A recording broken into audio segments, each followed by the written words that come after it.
আজকে আবার নিয়ে এলাম একটা অন্য নতুন রেসিপি। তো এখানে দেখো আমি বানাচ্ছি মাসকলাইয়ের ডালের জিলিপি আর ময়দার জিলিপি তৈরি করব। তো মাসকলাইয়ের ডালটা আমি 3-4 ঘন্টা আগে ভিজিয়ে রেখেছিলাম, এখন মিক্সচারে মিহি পেস্ট করে নিয়েছি।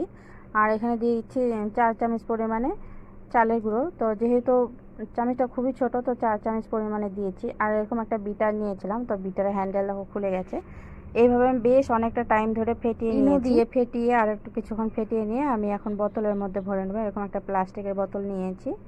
আর বোতলের ঢাকনা যেহেতু খুবই ছোট হয়, তো গ্লাসের মধ্যে ঢেলে বোতলে ঢেলে নেবে। আর এদিকে দেখো শিরাটা আমার রেডি হয়ে গেছে।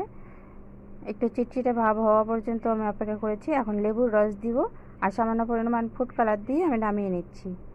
আর পাশের কড়াইতে আমি তেল গরম করতে বসিয়ে দিয়েছিলাম, তো তেলটাও আমার হালকা গরম হয়ে গেছে। এখন হিটটা এই পর্যায়ে খুবই কম আছে। জিলিপিগুলো দেওয়া হয়ে গেলে এখন একটু হিটটা বাড়িয়ে দেবো, মিডিয়াম হিটে রেখে আমি লাল করে ভেজে নেব।